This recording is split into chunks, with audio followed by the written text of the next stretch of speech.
આ આર્યન ભગત હનુમાન ઉપાસક છે. આટલી નાની ઉંમરના ના કહેવાય, બહુ મોટા કહેવાય. આમ તો સોશિયલ મીડિયામાં ક્યાંક ને ક્યાંક જોયા હશે. તમે જોયા છો? કેટલા લોકોએ જોયા છે? અમને બધાએ.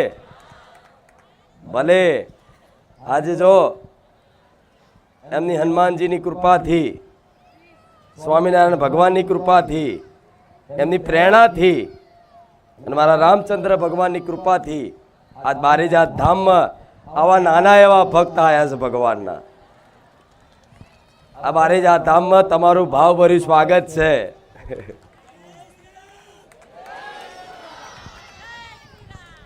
આટલી ઉંમરે આ ભક્તિ જાગવી,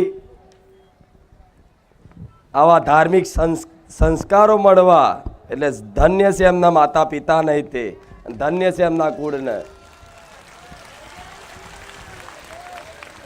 આ એક ઉદાહરણ છે કે ભક્તિ કરવાની કોઈ ઉંમર નથી હોતી.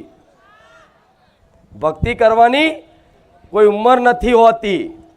આ એનું પ્રત્યક્ષ પ્રમાણ છે, ઉદાહરણ છે કે આટલા નાના દીકરાની અંદર આવી ભગવાનની ભક્તિ કરતા કરતા આજ ઉપદેશ આપતા, ભગવાનના ઉપદેશ આપતા થઈ ગયા હોય.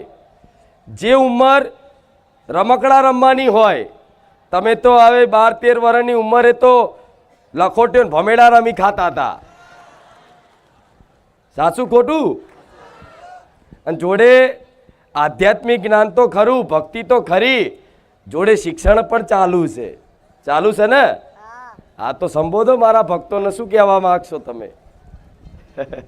બોલીએ રામચંદ્ર ભગવાન કી, મેલડી માત કી જય. જય શ્રી રામ, જય જય શ્રી રામ. કે જુદી જ તાસીર છે આ ધરાની, કે જુદી જ તાસીર છે આ ધરાની. અહીંયા મહાભારત વાવો ને તો ગીતા નીકળે. હજી દબકે છે લક્ષ્મણ રેખાવો, કે હજી દબકે છે લક્ષ્મણ રેખાવો, કે જ્યાંથી રાવણ પણ બીતા બીતા નીકળે. અને હજી કોઈ જનક બની ખેડ કરવા નીકળે તો હજી આ ધરતીમાંથી સીતા નીકળે. સૌ કોઈના જીવનમાં એક એવી સાંજ આવે છે કે બધું જોવા છતાં એને કશું કામ આવે છે.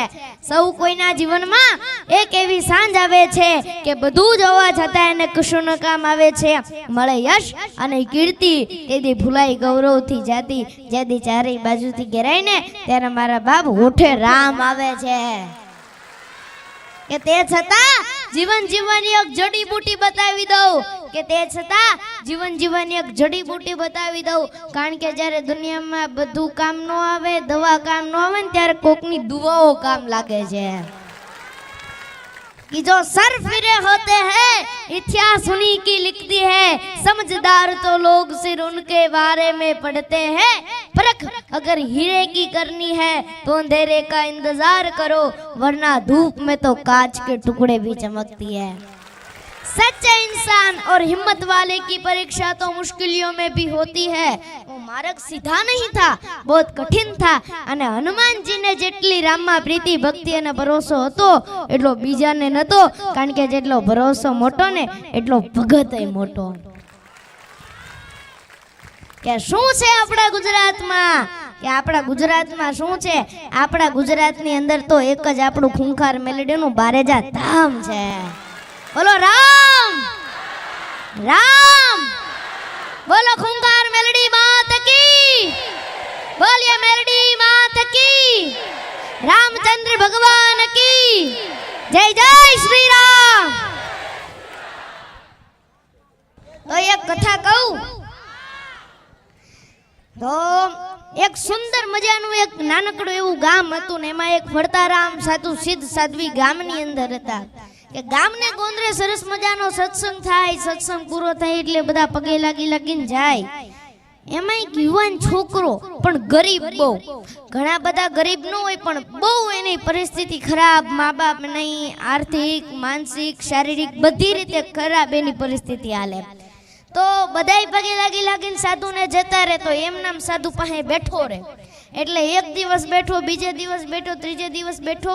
એટલે સાધુએ પૂછ્યું કે ભાઈ તું અહીંયા કેમ બેસે છે? એટલે ઓલા વ્યક્તિએ જવાબ આપ્યો કે ગુરુ, સવારથી સાંજ સુધી મહેનત કરું છું, પરસેવો પાડું છું, પણ સાંજે ખાવાના રોટલા થતું નથી.